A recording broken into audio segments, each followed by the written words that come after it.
அதாவது ஊழிய காலமாகவே விசையாகவும் நம்ம வரவேற்போம். அப்போ நல்ல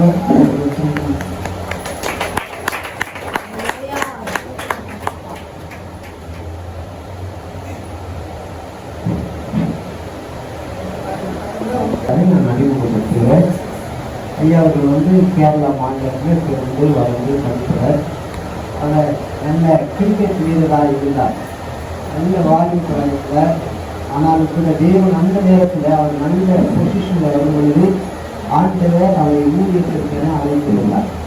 ஏறத்தாழ ஒரு 30-32 வருடங்களுக்கு முன்பு ஆண்டவர் அவர் கேரளாவில் பிறகு வளர்ந்திருந்தாலும் நீங்கள் தெலுங்கு மக்கள் மத்தியிலே ஊழியம் செய்யணும்னு சொல்லி அவரை ஆந்திரா மாநிலத்துக்கு கொண்டு வந்தார். ஆந்திரா மாநிலத்தில் ஐயா அவர்கள் ஏறத்தாழ ஒரு 32 வருடமாக வீடியோ மிஷன் என்று சொல்லி ஒரு ஊழியத்தை நிறுவி அவரை அந்த வெள்ளூர் பகுதியில் அவர் ஊழியம் செய்து கொண்டிருக்கிறார். ஆண்டவர் அவரை அதிகமாக பயன்படுத்துகிறார். கேள்விப்பட்டிருந்தோம். எனக்கு சமீப காலமாக தான் அறிமுகமானார். இந்த நாளிலே அவர்கள் சென்னைக்கு வந்திருக்கிறார்கள். அவருடைய இந்த நாள் வருவதற்கு காரணம் என்னவென்றால் அவர் ஒரு இடத்துல ஊழியத்தை கொடுத்துக் கொண்டு போன வழியிலே சென்னைக்கு வந்தார். ஐயா, சென்னையில் நான் சும்மா இருக்கக்கூடாது, உங்கள் சபைக்கு வர சொல்லி என்னிடத்தில் கேட்டார்கள். சரியா, சென்னைக்கு வரீங்க. அதே போல் எங்களுக்கு ஆரம்பங்களுக்கு சாயங்காலத்தில் அவர்களுக்கான அம்பத்தூர் பகுதியில் ஒரு ஊழியத்தை ஒழுங்கு செய்திருக்கிறோம். அதிகமான இடங்களில் பயன்படக்கூடிய ஊழியக்காரராக இருக்கிறோம். அப்படின்னால எனக்கு நல்ல நெருங்கின ஊழியக்கார், உங்கள் ஊழியக்கார் மாற்றினையா அவரை குறித்து எனக்கு பிடிச்ச ஒரே காரணம் என்னன்னா, 1000 பேர் வந்தாலும் வசனத்துக்கு விரோதமாக வேதாகமத்துக்கு மாறாக பேசினால் ஒத்துக்கொள்ளவே மாட்டார். எத்தனை பேர் வந்தாலும் ஐயா கிட்ட எனக்கு பிடித்த ஒரு நல்ல காரியம் அது. அது மட்டும் இல்லை, நல்ல வைராக்கியம் உள்ள ஒரு ஊழியக்காரர். நான் கேட்டேன், வேறு இடத்துல நாங்கள் கேட்டிருந்தோம். வேசர் பண்டு இருக்கிற கண்மலை கிறிஸ்துவ அசம்பிளி சபையில் கேட்டிருக்கும் பொழுது அவங்க சொன்னாங்க, இல்லையா இந்த வாரம் வெளியிருந்து ஒரு ஊழியக்காரர் வராருன்னு சொன்னாங்க. அப்புறம் உடனே நான் ஐயாவை தொடர்பு கொண்ட பொழுது, ஐயா அதுதான் ஐயா கூட்டினாங்க, ஐயா ஊழியக்காரர் வந்தாங்க தான் ஆசீர்வாதம் சொன்னாங்க. ஆகிய நாளும் ஒரு மத்தியில் அந்த ஊழியக்காரருடைய பெயர் சந்தோஷ் ஐயா அவர்கள். அவர் வந்து நேரத்தில் நம்ம செய்தியை கொடுத்தார்கள்.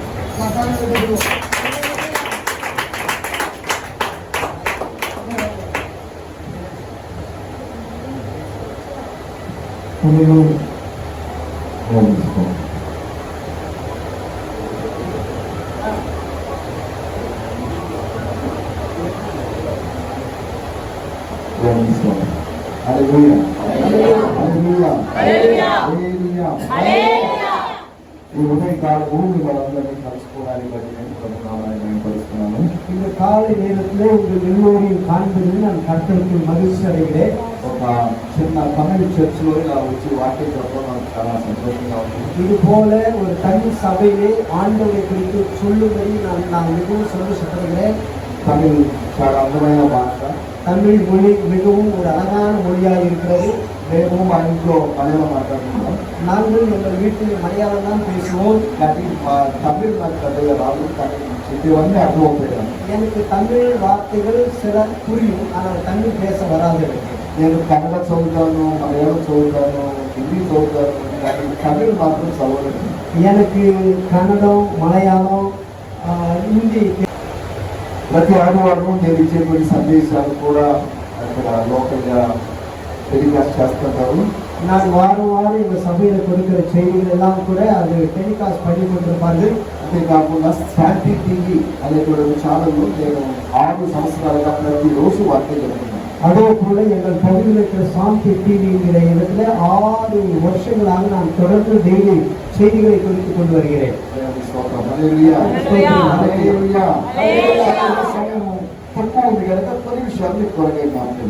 நான் குறிப்பிட்டிருப்பதால் சில காரியங்களை உங்களுக்கு ஞாபகப்படுத்துகிறேன்.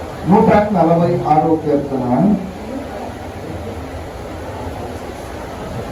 106 சங்கீதம் 146 சங்கீதம் அந்த చదువుకున్నటువంటి అదే కీర్తన நான் வாசித்த அதே சங்கீத பகுதி దాంట్లో 1వ వచనం அதிலே முதல் வசனம் அல்லேலூயா என் ஆத்துமாவே கர்த்தரை துதி థ్యాంక్ యూ యెహోవాను స్తుతించుడి అని తెలుగులో. தெலுங்கு மொழியிலே கர்த்தரை துதியுங்கள் என்று எழுதப்பட்டிருக்கிறது. 146 కీర్తన, 147, 48, 49, 50 ఈ 5 కీర్తనలు 146 సంగీతం మొదలుకొని 150 సంగీతం వరకు ఈ 5 కీర్తనలు మొదటి వాక్యము యెహోవాను స్తుతించుడి అన్నది. இந்த 5 அதிகாரங்களில் முதல் வசனம் பார்க்கும்போது கர்த்தரை துதியுங்கள் என்று இருக்கும். అందుకనే వీటిని హల్లెలూయా సాంగ్స్ అని అంటారు ఇంగ్లీష్లో. ஆங்கில மொழியிலே இந்த 5 அதிகாரங்களை கூட ஹல்லேலூயா சங்கீதங்கள் என்று அழைக்கப்படும். మాట్లాడటం ఎనిమిది వార్తలు పురిగిరదా కొద్దిమందిగా ఉన్నాం, వాటికి చిన్న మంద భయపడొద్దని దేవుడు వాక్యం చెప్తుంది. நாம் சிலராக இருக்கிறோம், ஆனால் கர்த்தருடைய வார்த்தை சொல்லும் சிறு மந்தையே பயப்படாதே. పాస్టర్ గారి ఇంటి దగ్గర చూసేటప్పుడు చాలా శబ్దాలు, అల్లరి, కోలాహలం కలుగుతుంది. நான் பார்க்கிற வீட்டிலிருந்து நாங்கள் புறப்பட்டு வரும் பொழுது வழியெல்லாம் அதிகமான சத்தங்கள், அதிகமான கூக்குரல்கள், அதிகமான இந்த மைக் சவுண்டுகள் அதிகமாக இருந்து கொண்டிருந்தது. అవన్నీ వింటున్నప్పుడు ఆత్మలో అவைகளெல்லாம் கேட்கும் பொழுது என்னுடைய ஆவியிலே எனக்கு ஒரு மன அமைதி இல்லை. కానీ ఇక్కడికి వచ్చి దేవుని బిడ్డల మధ్యలో పాడుతున్నప్పుడు ఒక తెలియదా, ஆனால் இங்க வந்து தேவனுடைய பிள்ளைகளோடு இணைந்து கர்த்தரை ஆராதிக்கும் போது எங்கேயும் அறியாமல் ஒரு மகிழ்ச்சி என்னுடைய உள்ளத்தில் வந்தது. త్వరగానే కొన్ని మాటలు జ్ఞాపకం చేస్తాను. ఆగவே சில வார்த்தைகளை நான் ஞாபகப்படுத்துகிறேன். యెహోవాను స్తుతించండి, కర్తரை துதியுங்கள். ఎందుకు యెహోవాను ఎందుకు స్తుతించాలి? ஏன் நாம் கர்த்தரை துதிக்க வேண்டும்? స్తుతించడం అంటే ఆరాధన, వర్షిప్. துதிப்பது என்று சொன்னால் ஆண்டவரை ஆராதிப்பது. పాత నిబంధనలో ఆరాధన ఉంది, పழைయ ఏర్పాட்டிலே ఆరాధన இருக்கிறது, కొత్త నిబంధనలో ఆరాధన ఉంది, புதிய ஏற்பாட்டிலே கூட ஆராதனை இருக்கிறது. దానికి దీనికి కాస్త తేడా ఉంది. பழைய ஏற்பாட்டுக்கும் புதிய ஏற்பாட்டுக்கும் கொஞ்சம் வித்தியாசம் இருக்கிறது. ఏంటి తేడా అని ఆలోచిస్తే அந்த வித்தியாசம் என்ன என்று நாம் பார்க்கும்போது ఎబ్రీ పత్రిక 9వ అధ్యాయము 9వ వచనంలో రాయబడింది. ఎబ్రీయుల నిరుమం 9వ అధ్యాయத்தில் 9వ వచనంలో எழுதப்பட்டிருக்கிறது. అక్కడ రాయబడింది, ఆరాధకునికి సంపూర్ణ శక్తిని ఇవ్వని అర్పణలు బలులు అని రాయబడింది. அங்கே எழுதப்பட்டிருக்கிறது, ஆராதனைக்கு முழுமையா இடம் கொடாத பொருட்களைகள், காணிக்கைகள் என்று எழுதப்பட்டிருக்கிறது. இப்போ வாசிப்பு செய்யும். இவரைக்கும் 9ஆம் அதிகாரத்தில் 9ஆம் வசனம். இந்த கூடாரம் இக்காலத்திற்கு உதவிய ஒப்பனையாக இருக்கிறது. அதற்கேற்றபடியே செலுத்தப்படுவதில் காணிக்கைகளும் பலிகளும் ஆராதனை செய்கிறவர்களே மனசாட்சியை பூர்ணப்படுத்த கூடாதவைகளா. అంటే పాత నిబంధన ఆరాధన వలన ఆరాధించేప్పుడు వర్షిప్పర్కి ఎటువంటి పర్ఫెక్షన్ ఏర్పడదు. பழைய ஏற்பாட்டின் முறையின்படியாக ஆராதிக்கிற ஆராதனையினாலே எந்த ஒரு பரிபூர்ணம் உண்டாக்கப்படுவதில்லை. కానీ కొత్త నిబంధన ఆరాధన ఆత్మతోనూ సత్యముతోనూ చేసే ఆరాధన. ஆனால் புதிய ஏற்பாட்டின் ஆராதனை பார்க்கும்போது ஆவியோடும் உண்மையோடும் செய்கிற ஒரு ஆராதனையாக இருக்கிறது. ఫిలిప్పీ పత్రిక 3వ అధ్యాయం 2వ వచనం చూడాల్సిన అవసరం లేదు. ఫిలిప్పీయుల నిరుపం 3వ అధ్యాయం 2వ వచనం பார்க்க தேவையில்லை. శరీరమును ఆస్పదము చేసుకొనక ఆత్మలో ఆరాధించడం అని చెప్పాలి. பாருங்கள், சரீரவசமாய் நாம் ஆராதனை செய்யாமல் ஆவியோடு ஆராதனை செய்ய வேண்டும் என்று எழுதப்பட்டிருக்கிறது. దేవుని స్తోత్రం. హల్లెలూయా. ఆరాధనలో మన శరీరము పనిచేస్తుంది, ఆరాధనలో நம்முடைய శరీరం క్రియ செய்கிறது, ఆరాధనలో మన మనస్సు ఉద్రేకానికి గురవుతుంది, ఆరాధన நேரத்திலே நம்முடைய ஆத்மா நம்மை பூரிப்பாக்கிக் கொண்டிருக்கிறது, ஆరాధనలో మన ఆత్మ అంతరాత్మ బాగా పనిచేస్తుంది, ஆராதனையிலே நம்முடைய உள்ளான ஆவி மனுஷன் அவன் அதிகமாய் கிரியை செய்கிறான். దేవుని స్తోత్రం. హల్లెలూయా. యెహోవాను స్తుతించండి, యెహోవాకు ఆరాధన చేయండి అంటే ఏంటి అర్థం? కర్తரை స్తుతించండి, కర్తருக்கு ఆరాధన செய்யுங்கள் என்ற అర్థం என்ன? ఎవరు ఈ యెహోవా? யார் இந்த கர்த்தர்? ఈ యెహోవా ఏమై ఉన్నాడు? இந்த கர்த்தர் யாராய் இருக்கிறார்? మనం ఆరాధన 2 విధాలుగా చేయాలి. நாம் ஆராதனை 2 வகையாக செய்ய வேண்டும். ஒன்று ఆయన మనకు ఏమి చేశాడు అనే దాన్ని బట్టి ఆరాధన. ஆண்டவர் நமக்கு என்ன செய்தார் என்பதின் பொருட்டு ஒரு ஆராதனை. ఇది ఆరాధనలో ఒక భాగం. ఇది ఆరాధనలో ఒక పகுதி. రెండవ భాగం, இரண்டாவது பகுதி, ఆయన ఏమై ఉన్నాడు అనే దాన్ని బట్టి చేసే ஆராதனை. ஆண்டவர் ஆண்டவர் எதுவாக இருக்கிறார் என்று உணர்ந்து செய்கிற ஒரு ஆராதனை. రెండు విధాలైన ఆరాధన. ఆరాధనంతా ఒకటే. ఆరాధనలో రెండు భాగాలు. ஆராதனை ஒன்றுதான், ஆராதனை முழுவதும் ஒன்றுதான். ஆனால் ஆராதனையிலே இரண்டு பகுதிகள். నాకు తలనొప్పి తగ్గించాడు, అందుకొరకు దేవునికి స్తోత్రం. எனக்கு தலைவலிருந்து எனக்கு விடுதலை கொடுத்தார், ஆகவே கர்த்தருக்கு ஸ்தோத்திரம். నాకు మంచి ఇల్లు ఇచ్చాడు, దేవునికి స్తోత్రం. எனக்கு ஒரு நல்ல வீட்டை கொடுத்தார், அதற்காக ஸ்தோத்திரம். ఒక మంచి కుటుంబాన్ని ఇచ్చాడు, దాని కొరకే దేవునికి స్తోత్రం. எனக்கு நல்ல குடும்பத்தை கொடுத்தார், அதற்காக ஸ்தோத்திரம். ఆయన చేసిన వాటిని బట్టి చేసే ఆరాధన. ஆண்டவர் நமக்கு செய்த நன்மைகளின் பொருட்டு செய்யக்கூடிய ஆராதனையாக இருக்கிறது. గత శనివారం లేకపోతే ఆదివారం నుంచి ఇప్పటి వరకు, లేకపోతే సోమవారం నుంచి ఇప్పటి వరకు దేవుడు మమ్మల్ని కాపాడాడు, అందుకు ఆరాధన. கடந்த ஞாயிற்றுக்கிழமையில் திங்கட்கிழமை முதற்கொண்டு இதுவரைக்கும் ஆண்டவர் எங்களை காப்பாற்றினார், ஆகவே அவருக்கு ஆராதனை. ఆరాధనలో రెండో భాగం ఏంటి? ஆனால் ஆராதனையின் இரண்டாம் பகுதி என்னவென்றால் పరలోకంలో జరుగుతున్న ఆరాధన. பரலோகத்திலே நடந்து கொண்டிருக்கிற ஆராதனை. అక్కడ మనలాగా రకరకాల పాటలు పాడరు. அங்கே நம்மை போல பல வகையான பாடல்கள் பாட மாட்டார்கள். వేరు వేరు భాషల్లో పాటలు ఉండవు. అక్కడ வெவ்வேறு பாஷையிலே அங்கு பாடல்கள் இருக்காது. అక్కడ ప్రసంగం లేదు, కేవలం ఆరాధన మాత్రమే ఉంది. பரலோகத்திலே பிரசங்கம் இல்லை, வெறும் ஆராதனை மட்டுமே இருந்து கொண்டிருக்கிறது. ఆరాధన కూడా ఒకే ఒక పాట.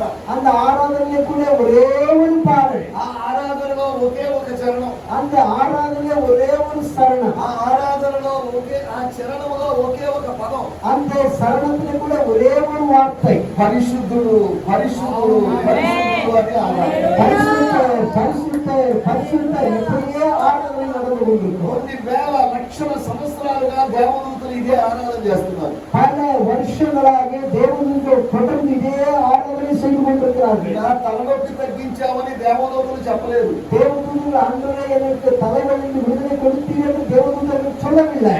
నాకు ఒక మంచి ఇల్లు ఇచ్చామని దేవదూతలు చెప్పలేదు. ஆண்டவரே எனக்கு ஒரு நல்ல வீட்டை கொடுத்தீர் என்று தேவதூதர்கள் சொல்லவில்லை.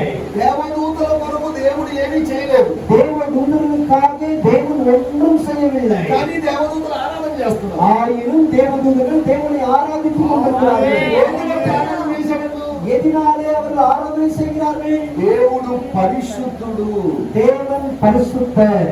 దేవదూతలమైన మేము పాపము చేసే అవకాశం ఉంది, కానీ దేవుడు పరిశుద్ధుడు. தேவதூதர்களாக நாங்கள் பாவம் செய்வதற்கு வாய்ப்புண்டு, நாங்கள் பாவம் செய்திருக்கலாம், ஆனால் தேவனோ பாவம் அறியாத பரிசுத்தர். అనగా దేవుని యొక్క స్వభావాన్ని బట్టి, క్యారెక్టర్ ను బట్టి మనం ఆయన ఆరాధించాలి. என்றால் தேவனுடைய குணாதிசயத்தின் பொருட்டு நாம் அவரை ஆராதிக்க வேண்டும்.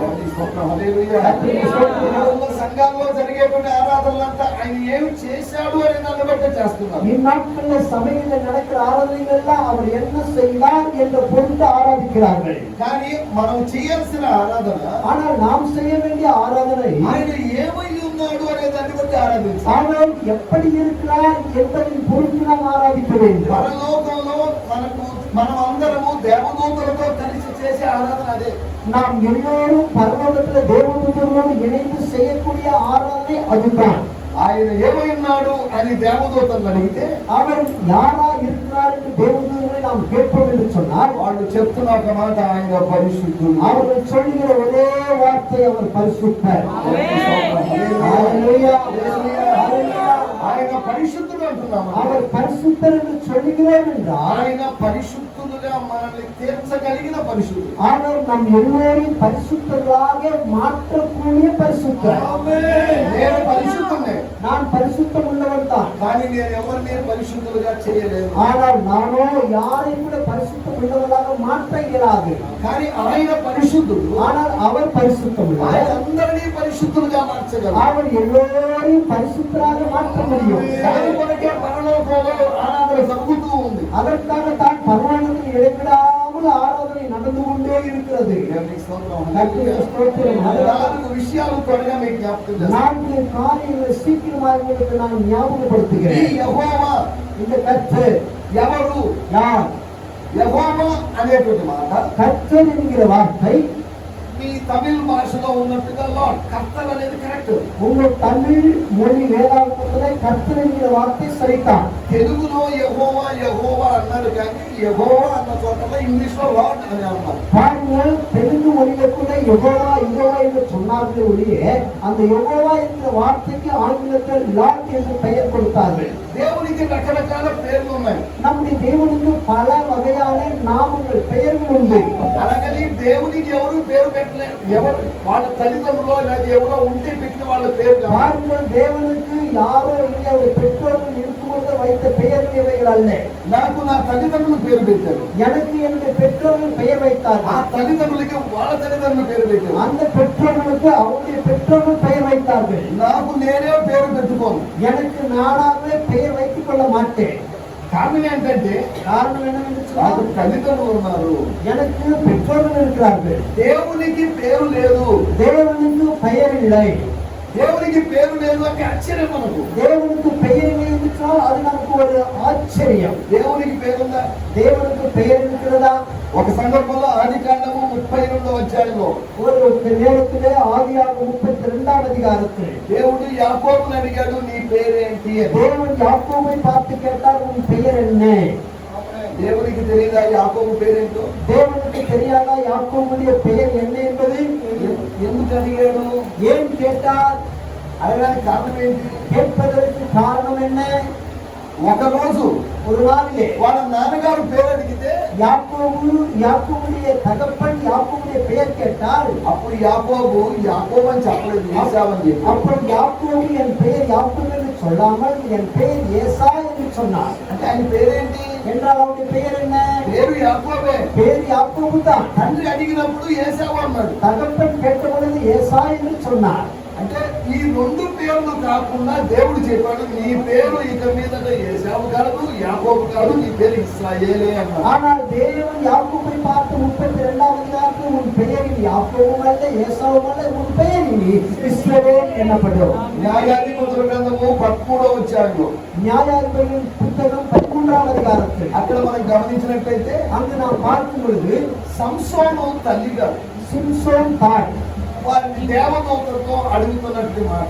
தேவதூதர்களோடு கேட்கிறதான ஒரு கேள்வி, అయ్యా నువ్వు చెప్పినవి నెరవేరిన తర్వాత నీకు సన్మానం చేయాలని నీ పేరేంటి? நீ சொன்ன காரியங்கள் நிறைவேறும் பொழுது உனக்கு நாங்கள் மரியாதை செலுத்த வேண்டும், இதை உன்னை நினைவு கூற வேண்டும் என்றால் உன் பெயர் என்ன? అక్కడ దేవదూత చెప్పిన పేరు, அங்கு தேவதூதன் சொன்ன பெயர், ఆయన ఏమన్నాడంటే, నువ్వు ఎందుకు అడుగుతున్నావు నా పేరు? நீ ஏன் அங்கு தேவதூதன் சொல்கிறார், என்னுடைய பெயர் நீ ஏன் கேட்கிறாய்? ఇంకొక మాట, నా పేరు చెప్ప సఖ్యము కానిది. இன்னொரு வார்த்தை, என்னுடைய பெயர் சொல்ல முடியாதது. తమిళ భాషలో ఎలా ఉందో నాకు తెలియదు, தமிழ் மொழியில் எப்படி இருக்கிறதோ எனக்கு தெரியாது. ఇంగ్లీష్ లో ఉన్నది the name that could not be express. அதாவது என்னுடைய பெயர் அது சொல்லி விவரிக்க இயலாதது.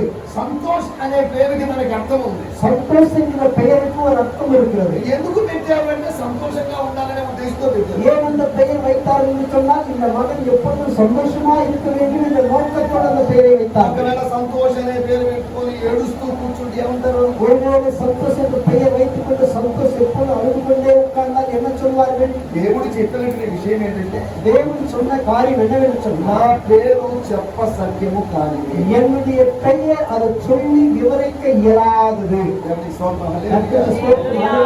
ఆది కాండంలో మనం గమనిస్తే ஆதி ஆகமத்தில் நாம் பார்ப்போம் என்று சொன்னால் 1-2 అధ్యాయాల్లో 1-2 அதிகாரங்கள்ல దేవుని పేరు ఏల్. தேவனுடைய பெயர் ஏல். ఏల్ అనే పేరు ఆయనకు ఉంది. அவருக்கு ஏல் என்கிற பெயர் இருக்கிறது. ఆది కాండము 17వ అధ్యాయంలో చూసినట్లయితే ஆதியாகமம் 17ஆம் அதிகாரத்தில் நாம் பார்க்கும் பொழுது ఆయన పేరు ఏల్ షద్దాయ్. அவருடைய பெயர் எல் சடாய். కానీ సడన్ గా ఈ యెహోవా అనేది ఎక్కడి నుంచి వచ్చింది? ஆனால் இந்த கர்த்தர் என்கிற பெயர் சடுதியில் எங்கிருந்து வந்தது? అదోనై అనేటువంటి ఒక పేరు ఉంది దేవుడికి. அகாவே என்கிற ஒரு பெயர் தேவனுக்கு దాని இருக்கிறது. అర్థం యజమానుడు అన్నమాట. அதனுடைய பொருள் எஜமானன் என்று பொருள்படும். దాని అర్థం లార్డ్, ప్రభువు.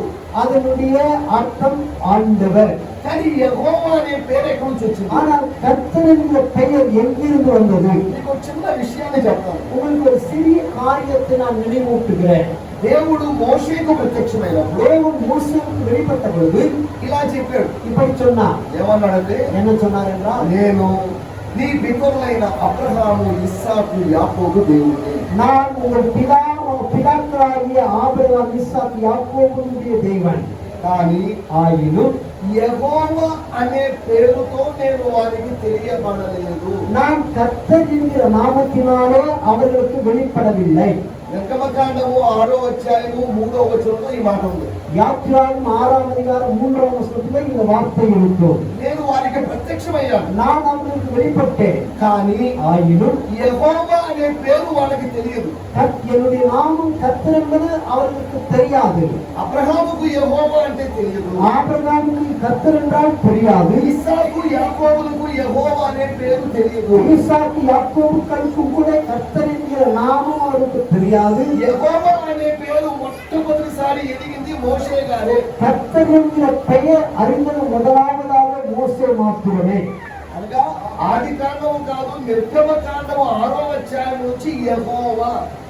ஆதியாகமத்தில் அல்ல, யாத்திராகமம் 6ஆம் அதிகாரம் முதல் கொண்டுதான் கர்த்தர் என்று துவங்கப்பட்டது.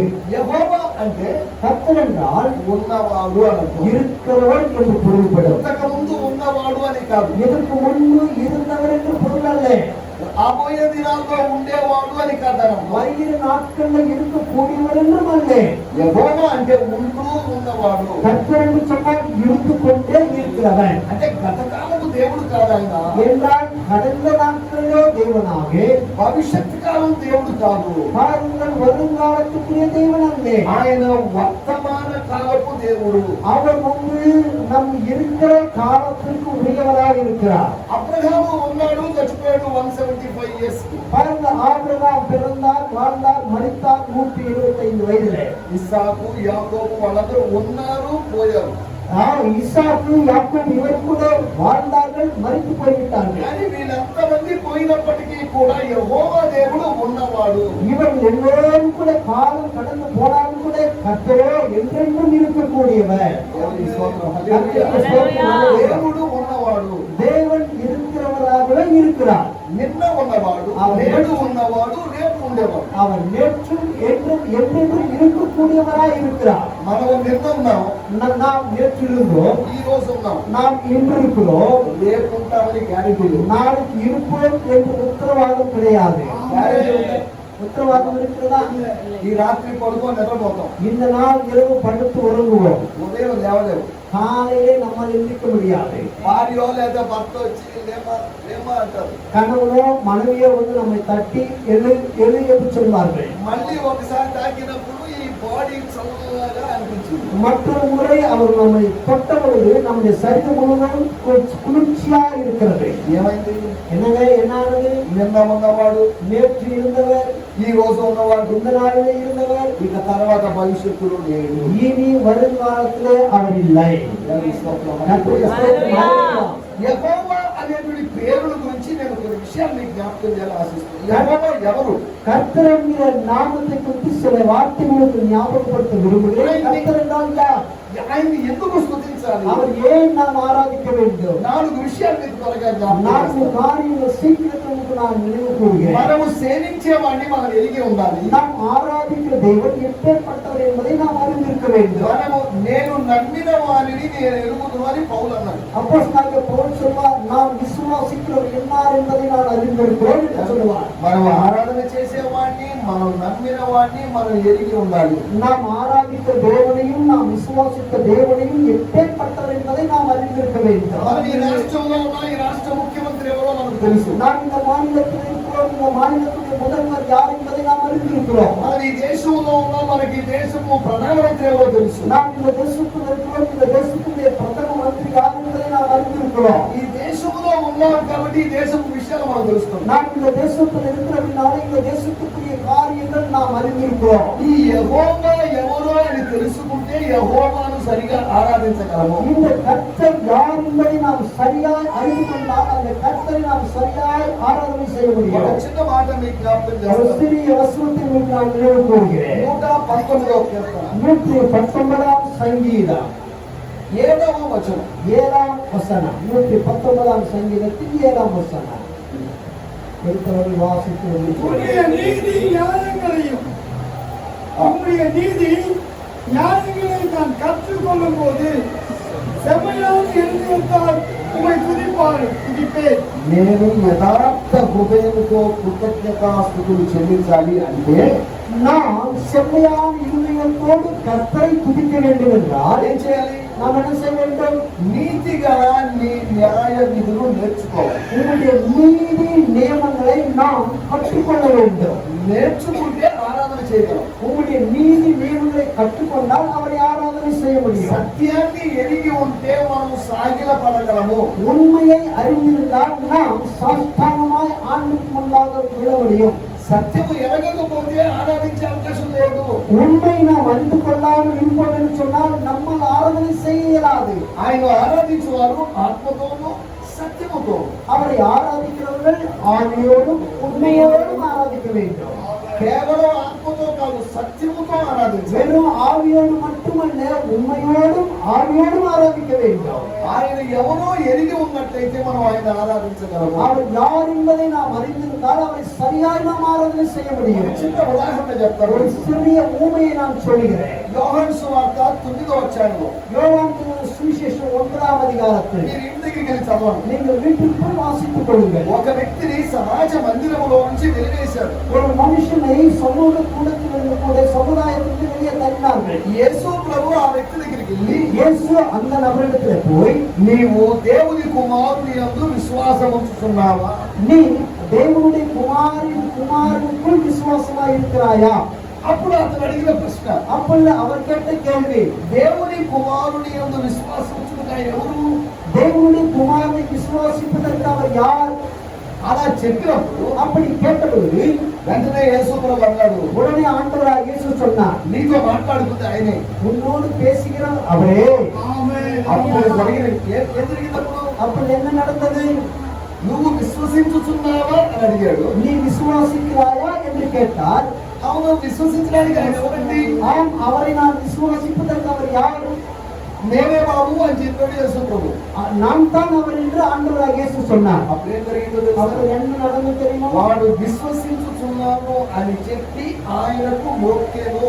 அவன் விசுவாசிக்கிறேன் என்று சொல்லி அவரை வணங்கினான். దేవుని స్తోత్రం. హల్లెలూయా.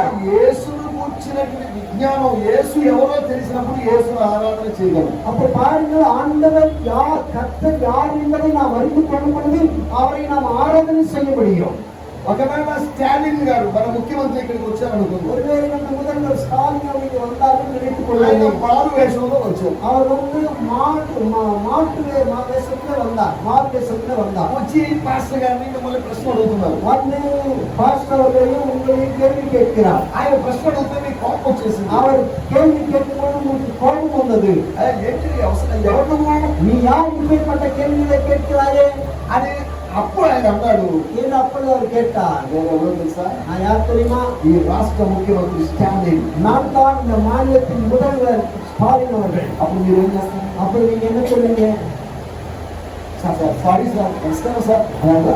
ஐயா வணக்கையான்னு சொல்ல மாட்டீங்க. ఆయన ఎవరో తెలియనప్పుడు ఆయన పట్టించుకోలేదు, ఆయన మీద కోపడ్డారు. அவர் யாரோ என்று நீங்கள் அறியாமல் இருக்கும்போது அடைந்தீர்கள், அவரை பொறுப்பெடுத்துக் கொள்ளவில்லை. ఆయనను ఎదిగినప్పుడు, ఆయన స్టాలిన్ గారే అని తెలిసినప్పుడు, ஆனால் அவரை நீ அறிந்திருக்கும் பொழுது, இவர் முதல்வர் தான் என்று நீ அறிந்திருக்கும் பொழுது, ఆయనకు అవసరం వచ్చే సారీ సార్, పొరపాటు సార్, ஐயா மன்னித்து விடுங்க, நீங்க யாரோ என்று நினைத்து நான் தவறாய் பேசிவிட்டேன், மன்னித்து விடுங்கள் என்று சொல்லுவோம். ఒక వ్యక్తి ఎవరో మనం ఎదిగి ఉండాలి. ஒரு நபர் யார் என்பதை நாம் அறிந்திருக்க வேண்டும். మనము ఆరాధించేటువంటి వ్యక్తి ఎవరో మనం ఎదిగి ఉండాలి. நாம் ஆராதிக்கிற தேவன் யார் என்பதை நாம் அறிந்திருக்க வேண்டும். ఈ విషయాలు ఈ యెహోవా దేవుడు ఎవరు అని இந்த கர்த்தர், தேவனாகிய கர்த்தர் யார் என்பதை நாம் அறிந்து கொள்வோம். నెంబర్ 1, 1 6వ వచనం.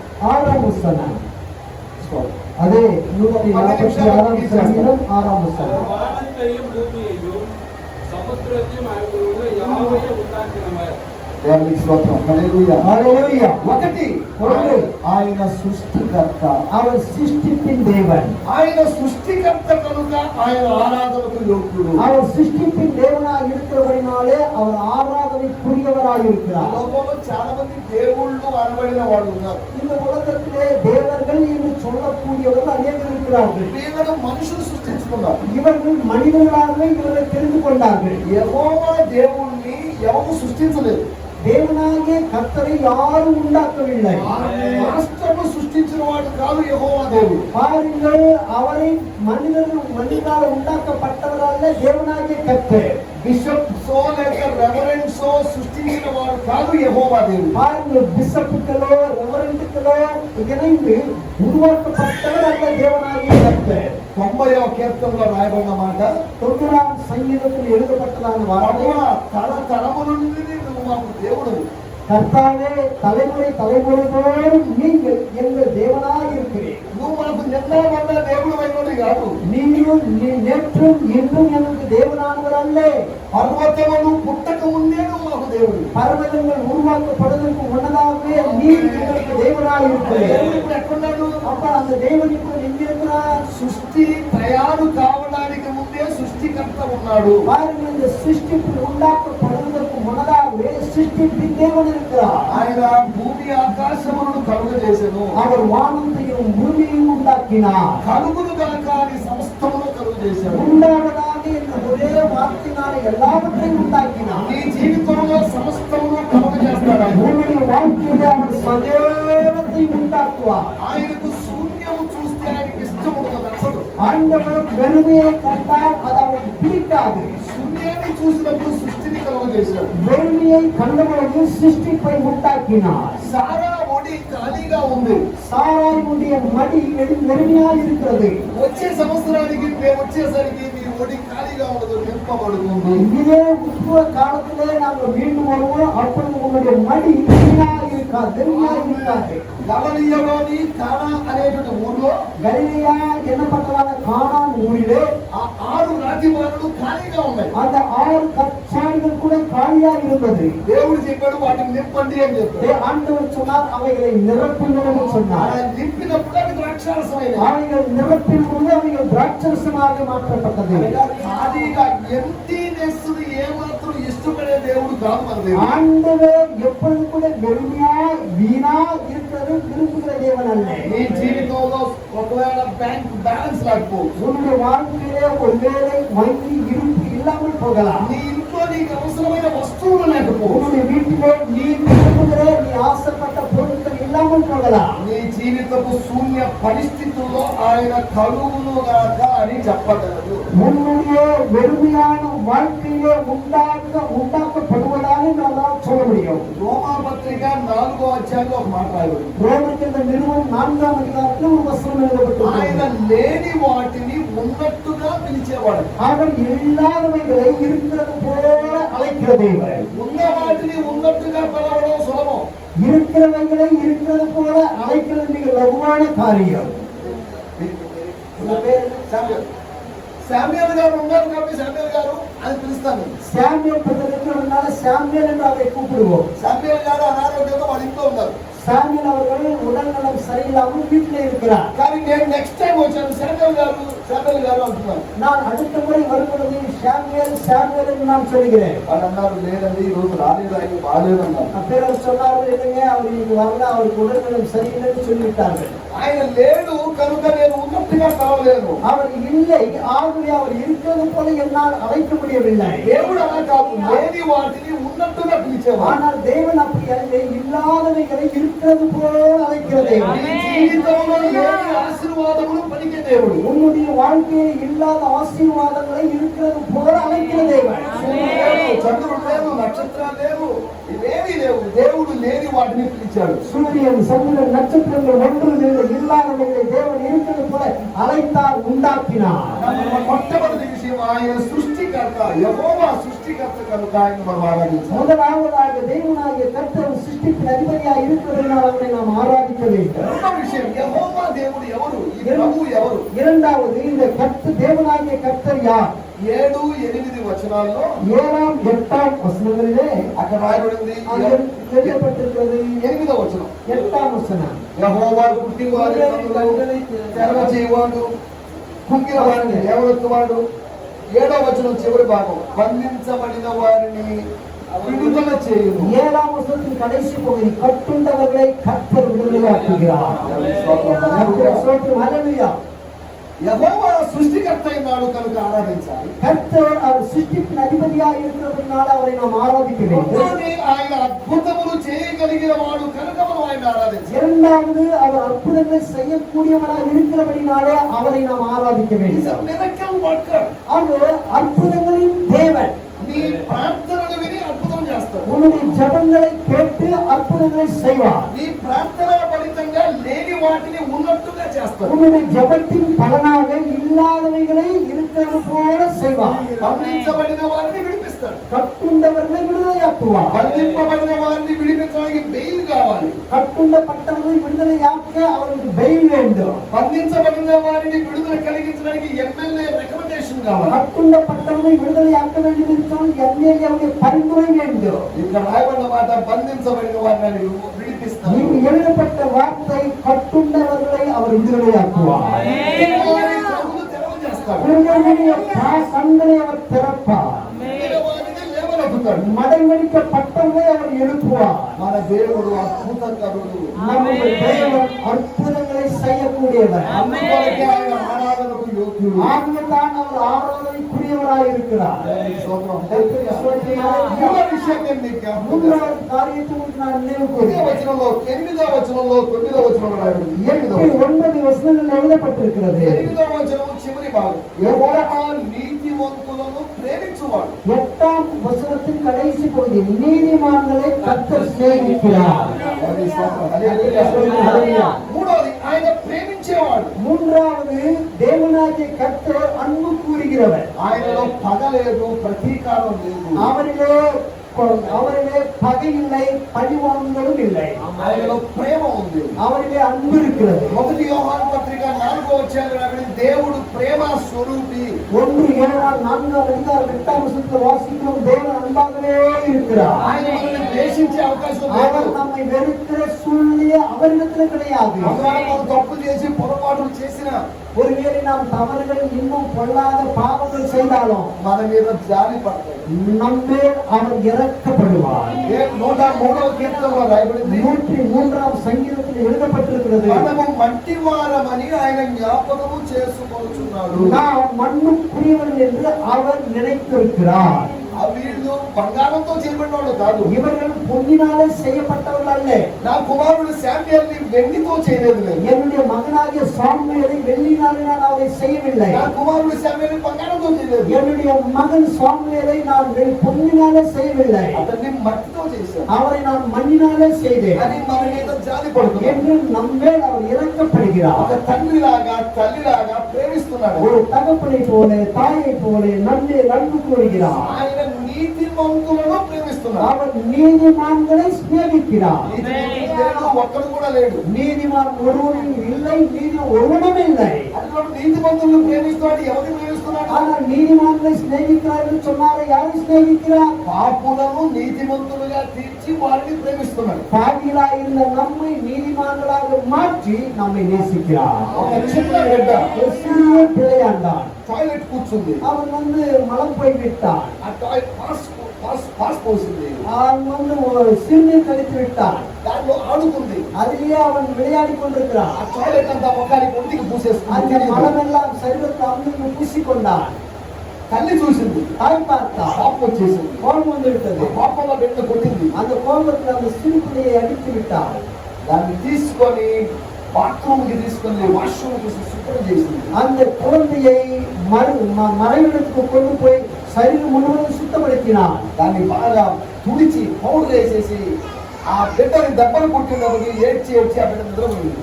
பாருங்கள், சரீரத்தை நல்ல குறைத்து பவுடர் போட்டு 2 அடி அடித்த உடனே அந்த சிறு குழந்தை அழுது படி தூங்கிவிட்டார். ఆ నిద్రపోతున్న బిడ్డ మీద తల్లికి ప్రేమ పోతుంది. அந்த தூங்கி கொண்டிருக்கிற குழந்தையின் மேலே அடித்தாலும் தாய் அன்பு இருக்கும். ఆ బిడ్డను ముద్దు పెట్టుకొని அந்த பிள்ளையை முத்தமிட்டு ఎవరిని నా అవసరంగా కొట్టానని బాధపడుతుంది. ஐயோ உன்னை நான் வீணாய் அடித்தேனே என்று சொல்லி உள்ளுக்குள்ள அவர் குமரிக் கொண்டிருக்கிறார். కొట్టింది ఆమె, அடித்தது அவன்தான், శుభ్రం చేసింది ఆమె, சுத்தப்படுத்தினது அவன்தான், ముద్దు పెట్టింది ఆమె. முத்தம் கொடுத்ததும் அந்த தாய்தான். దేవుడు కూడా ఇంతే. தேவன் கூட அப்படித்தான். నీతి మంతులను ప్రేమించువాడు. நீதிமான்களை சிநேகிக்கக்கூடியவர். నాలుగో విషయం నేను చెప్పి ముగిస్తాను. நான்காவது சங்கதியை நாம் சொல்லி முடிக்கிறோம். 10వ వచనం. 10ஆம் வசனம். యెహోవా தேவன் சதா காலங்களிலும் அரசாளுகிறார். யெகோவா சீயோனே, உன் தேவனை தலைமுறை தலைமுறையாகவும் நாதரிக தள்ளுகிறார். அல்லேலூயா. నాలుగోది நான்காவதாக యెహోవా ఏలేవాడు, రూలర్ లేదా రాజు. பாருங்கள், கர்த்தர் அரசாளுகிறார் என்றால் நாம் எல்லோரையும் நடத்துகிறார். మన రాష్ట్ర ముఖ్యమంత్రి స్టాలిన్ గారు நம்முடைய மாநிலத்தின் முதல்வர் ஸ்டாலின் அவர்கள் ఇంకొక 50 సంవత్సరాలు పరిపాలన చేయగలడా? இன்னும் ஒரு 50 வருஷம் அவர் ஆளுகை செய்ய முடியுமா? ఇంకొక 20 సంవత్సరాలు? இல்லை ஒரு 20 வருஷம்? இல்ல வாய்ப்பு. కారణం ఏంటి? காரணம் என்ன? 5 సంవత్సరాల తర్వాత వేరే ప్రభుత్వం రావచ్చు, వేరే ముఖ్యమంత్రి మారే అవకాశం ఉంది. 5 ஆண்டுகளுக்கு பிற்பாடு வேறு அரசாங்கம் வரலாம், வேறு முதல்வர் வரலாம். కానీ యెహోవా దేవుని పాలన అలా కాదు. ஆனால் கர்த்தருடைய அரசாளுதல் அப்படி அல்ல. ఆయన సదాకాలము ఏలును. சதா காலங்களில் அவர் அரசாளுவார். మన జీవితాలను నడిపిస్తూ మన జీవితాన్ని ఏలేవాడు ఆయన. நம்ம ஜீவியங்களை காப்பாற்றி நம்ம ஜீவியங்களை அரசாளுகிறவர் அவரே. అందుకనే 146వ కీర్తన 3వ వచనంలో రాయబడింది. 146ஆம் சங்கீதம் 3ஆம் வசனத்தில் எழுதப்பட்டிருக்கிறது. రాజుల చేతనైనను నరుల చేతనైనను రక్షణ కలదు, వారిని నమ్ముకొనకుడి. ప్రభుత్వములను రక్షిత ప్రాణులాద విషణై పుత్రుడి నమ్మాదేయుడు. ఎందుకు నమ్మకూడదు? ஏன் அவரை நம்பக்கூடாது? 4వ వచనం. 4ஆம் வசனம். వారి ప్రాణము அவனுடைய ஆவி பிரியும், அவன் தன் மண்ணுக்கு திரும்புவான், அந்நாளிலே அவன் நோக்கிலே அழிந்து போகும். ఇంకొక 50 సంవత్సరాల తర్వాత స్టాలిన్ గారు ఎక్కడ ఉన్నారు? ஆராதித்தால் அவர் நம்முடைய வாழ்க்கையில அற்புதங்கள் செய்வார். మలయాళం భాషలో ఒక మాట ఒకటి ఉంది, మంచి మాట. மலையாள மொழியிலே நன்கு ஒரு பாடல் இருக்கிறது. ఆరాధిక్కుമ്പോൾ విడుదల, ఆరాధిక్కుമ്പോൾ సౌఖ్యం. ஆராதிக்கும் பொழுது விடுதலை, ஆராதிக்கும் பொழுது சௌக்கியம். దేవునికి స్తోత్రం. ஹல்லேலூயா. అద్భుతములు చేసేవాడిని ఆరాధించాలి. அற்புதங்களை செய்யக்கூடியவரை நாம் ஆராதிக்க வேண்டும். మూడోది యెహోవా దేవుడు ఎవరు? மூன்றாவது தேவனாகிய கர்த்தர் யார்? ఆయన ప్రేమించేవాడు. அவர் అన్ను కూడిகிறவர். He is a loving God. அவர் அன்புள்ள தேவன். అందుకొరకే మనం ఆయన ఆరాధిస్తున్నాం. ஆகவே தான் அவரை நாம் ஆராதித்துக் கொண்டிருக்கிறோம். ఆయన ఆరాధించినప్పుడు ఆయన ప్రేమను అనుభవించగలము. அவரை ஆராதிக்கும் பொழுது அவருடைய அன்பை நாம் ருசித்து பார்க்க முடியும். నాలుగోదిగా நான்காவதாக యెహోవా దేవుడు ఎవరు? தேவனாகிய கர்த்தர் யார்? ఆయన పరిపాలించేవాడు, ఆయన పరిపాలకుడు. அவர் அரசாளுகிறவர், அவர்தான் அரசன். 5 సంవత్సరాల పాలన కాదు ఆయనది. அவருடைய அரசாளுதல் 5 வருடம் அல்ல. ఆయన పరిపాలన 10 సంవత్సరాలు. அவருடைய ஆட்சி 10 வருடம் அல்ல. సదాకాలము. సదా పక్కన స్టాలిన్ గారు చెప్పారు, నేను ఇంకొక 30 సంవత్సరాలు తమిళనాడు ముఖ్యమంత్రిగా ఉండాలనుకుంటున్నాను అన్నాడు. ஒருவேளை ஸ்டாலின் அவர்கள் சொன்னார், நான் இன்னும் ஒரு 30 வருடம் தமிழ் மாநிலத்தினுடைய முதல்வராக இருக்க விரும்புகிறேன் என்று சொல்லி ஜனங்கள் ஏற்றுக்கொண்டார்களா? 5 సంవత్సరాల ఎవరి పాలనకైనా విసిగిపోతున్నారు. 5 வருடங்கள் ஒரே மனுஷன் அரசாட்சி செய்தாலே ஜனங்கள் வந்து வெறுக்கிறார்கள். ఇంతకుముందు చంద్రబాబు నాయుడు గారి పరిపాలనతో విసిగిపోయారు జనాలు. இதற்கு முன்பு சந்திரபாபு நாயுடு முதலமைச்சராக இருக்கும் பொழுது ஜனங்கள் எல்லோரும் வாழ்க்கை வெறுத்து போனார்கள். జగన్మోహన్ రెడ్డికి అవకాశం ఇచ్చారు. ஜெகன்மோகன் ரெட்டி அவருக்கு வாய்ப்பை கொடுத்தார்கள். 5 సంవత్సరాలు ఆయన పాలన వల్ల విసిగిపోయారు. 5 வருடம் அவர் ஆளுகை செய்வதற்குள்ளாக ஜனங்கள் எல்லோரும் தங்களுடைய வாழ்க்கை வெறுத்து போனார்கள். మళ్ళీ చంద్రబాబు నాయుడు గారికి అవకాశం ఇచ్చారు. மறுபடியும் சந்திரபாபு நாயுடு அவருக்கு வாய்ப்பை கொடுத்தார்கள். మా రాష్ట్రంలో எங்களுடைய மாநிலத்தில் ముందు ఒక 5 సంవత్సరాలు రెడ్డి, முதல் ஒரு 5 வருடங்கள் ரெட்டி, తర్వాత 5 సంవత్సరాలు నాయుడు, அதன் பிற்பாடு 5 வருடங்கள் நாயுடு, తర్వాత మళ్ళీ రెడ్డి, அதன் பிற்பாடு மறுபடியும் ரெட்டி, మళ్ళీ నాయుడు, மறுபடியும் நாயுடு, రెడ్డి నాయుడు, రెడ్డి నాయుడు, రెడ్డి నాయుడు అంతే. இப்படிதான் மாறி மாறி மாறி மாறி வந்து கொண்டிருக்கிறார்கள். ఎందుకంటే ప్రజలు విసిగిపోతున్నారు. ஏன் என்று சொன்னால் ஒரு மனுஷன் 5 வருஷம் ஆளுகை செய்தாலே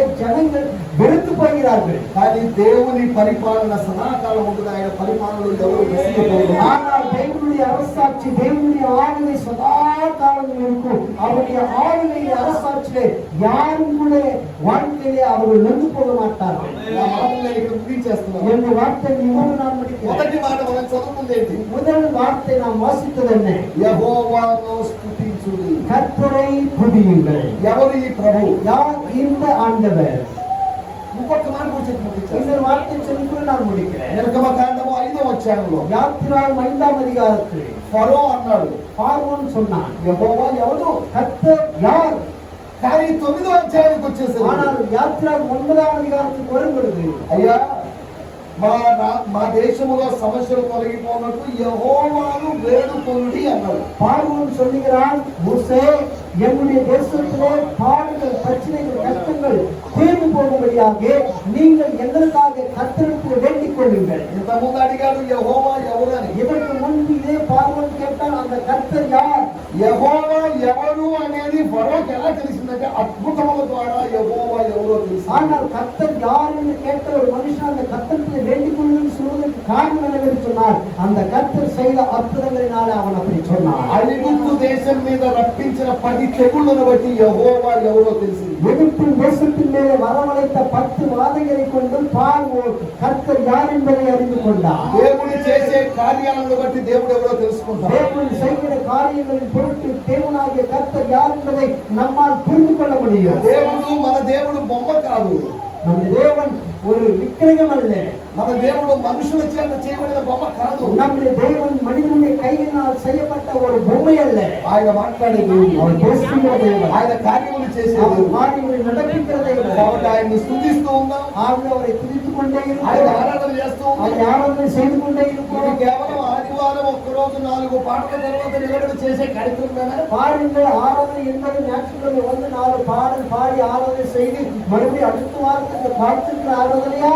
ఆదివారం 15 నిమిషాలు జరిగే కార్యక్రమం కాదు ఆరాధన. ஞாயிற்றுக்கிழமை 15 நிமிடங்கள் மட்டும் நடக்கிற ஆராதனை அல்ல ஆராதனை. ఆరాధన మన జీవితంతో కృతజ్ఞతతో ప్రతిరోజు ప్రతి పూట చేసేది ఆరాధన. நம்முடைய வாழ்நாள் முழுக்க ஒவ்வொரு நேரத்திலும் ஒவ்வொரு சூழ்நிலை கூட ஆண்கள் செய்த நன்மைகளை நினைத்து நினைத்து நினைத்து செய்கிற ஆராதனை தான் மெய்யான ஆராதனை.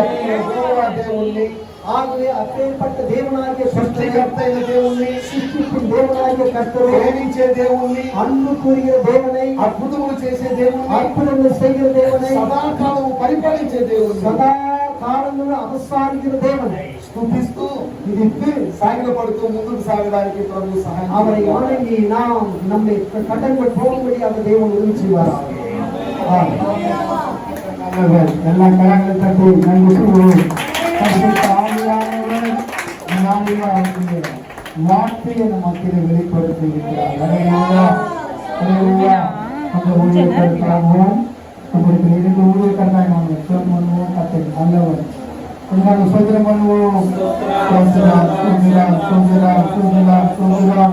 எங்களை அதிகமாக நேசிக்கிறார் பரலோக பிதாவே, நாளிலே 2 ஊழியர்களை கொண்டு வந்து இந்த வார்த்தையை பேசியிருக்கிறீர். இந்த வார்த்தை ஆண்டவரே நீர், ஆண்டவரே படியேற்பட காலத்தில் நீர் எப்படியாய் வெளிப்படுத்தி என்று நாங்கள் கற்றுக்கொண்டிருக்கிறோம். அதற்காக நன்றி சொல்கிறோம். தொடர்ந்து ஆண்டவரே அவர் செய்கிற நினைவுகள் செய்கிற ஊழியத்தையும் அருமையான அல்லது இஸ்ரேல் செய்கிற ஊழியத்தையும் அதிருக்கிற அருமையான ஐயாவுடைய ஊழியத்தையும் கர்த்தர் பாதுகாப்பு பலப்படுத்தி ஆசீர்வதிக்கிறார்கள். நாங்கள் முற்றிலுமாய் தாழ்த்து கொள்கிறோம். அதை பேசியிருக்கிறீர், விசுவாசிக்கிறோம். இயேசுவின் நாமத்தில் ஜெபிக்கிறோம் பிதாவே. எல்லோரும் சொல்லுவோம். என் ஆத்துமாவே கர்த்தரை ஸ்தோத்திரி, என் முழுவதுமே பரிசுத்த நாமத்தை ஸ்தோத்திரி, என் ஆத்துமாவே கர்த்தரை ஸ்தோத்திரி, கர்த்தர் செய்த சகல உபகாரங்களையும். ஆமென். அந்த கர்த்தராகிய இயேசு கிறிஸ்துவின் கிருபையும் பிதாவாகிய அன்பும் பரிசுத்த ஆவியின் ஐக்கியமும் மீண்டும் மீண்டும் அப்படி ஒருவர் மட்டும் நம் அனைவரோடும் இருக்கிறார்கள்.